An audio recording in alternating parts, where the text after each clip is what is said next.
ಹೊಸ ಬೆಳಕಿನ ಹೊಸ ಯೋಚನೆ. ಫೆಬ್ರವರಿ 9 ಒಂದು ಕನಸಿಗೆ ಅಡಿಪಾಯ ಹಾಕಿದ ದಿನ. ಹೊಸ ಬೆಳಕು ಕೇವಲ ಒಂದು ಕಟ್ಟಡವಲ್ಲ, ಎಂಡೋಸಲ್ಫಾನ್ ಪೀಡಿತ ಮಹಿಳೆಯರಿಗೆ ಹೊಸ ಜೀವನಕ್ಕೆ ಹಾದಿ. ನಾವು ಕೇಳುತ್ತಲೇ ಇದ್ದೇವೆ ಅವರ ನೋವು, ಅವರ ಹೋರಾಟ, ಅವರ ತಾಳ್ಮೆ. ಅವರಲ್ಲಿ ಬದುಕಬೇಕೆಂಬ ಆಸೆ ಇದೆ, ಆದರೆ ಬೆಂಬಲವೇ ಇಲ್ಲ.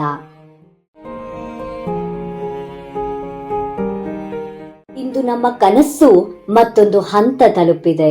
ಇದು ಅವರ ಬಾಳಿಗೆ ಬಣ್ಣ ತುಂಬುವ ಪ್ರಯತ್ನ.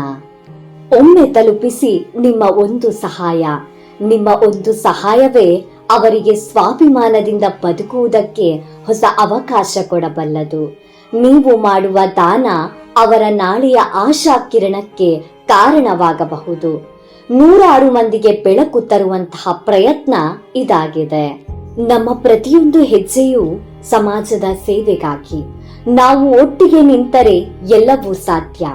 ನಿಮ್ಮ ಬೆಂಬಲವೇ ನಮ್ಮ ಶಕ್ತಿ. ನಿಮ್ಮ ಹೃದಯ ತುಂಬಿದ ದಾನ ನಮ್ಮ ಕನಸು ನನಸು ಮಾಡಲು ಸಹಾಯವಾಗುತ್ತದೆ. ಸುಮಾರು 10 ಚದರ ಅಡಿಯ ಕಾಂಕ್ರೀಟ್ ಕೆಲಸ ಕಾರ್ಯವನ್ನು ನಾವು ಮಾರ್ಚ್ 4ನೆಯ ತಾರೀಕಿನಂದು ಆರಂಭಿಸಿದ್ದು. ಈ ಕಾರ್ಯಕ್ಕೆ ನಿರೀಕ್ಷಿಸಿದಷ್ಟು ಧನ ಸಹಾಯ ನಮಗೆ ಸಿಕ್ಕಿಲ್ಲ. ಬರುವ ಜೂನ್ ತಿಂಗಳಿನಲ್ಲಿ ನಾವು ಈ ಒಂದು ಕಟ್ಟಡದ ಉದ್ಘಾಟನೆಯ ಕಾರ್ಯವನ್ನು ಹಮ್ಮಿಕೊಂಡಿದ್ದೇವೆ. ನಿಮ್ಮೆಲ್ಲರ ಸಹಕಾರ ನಮಗೆ ಅತ್ಯವಶ್ಯಕ. ಬನ್ನಿ, ಎಲ್ಲರೂ ಒಂದಾಗೋಣ. ಮುಗ್ಧ ಜೀವಿಗಳ ಬದುಕಿಗೆ ಆಶಾದೀಪವಾಗೋಣ. ನೀವು ಸಹ ಒಮ್ಮೆ ನಮ್ಮ ಸೇವಾ ಯಾತ್ರೆಗೆ ಕೈ ಜೋಡಿಸಿ. ಮಾನವೀಯತೆಯ ಮೌಲ್ಯವ ಮುಂದಿಟ್ಟು ದಾನ ಮಾಡಿ. ಅವರ ಜೀವನಕ್ಕೆ ಹೊಸ ಬೆಳಕಾಗಿರಿ. ಹೊಸ ಬೆಳಕು, ಇದು ಭರವಸೆಯ ಬೆಳಕು.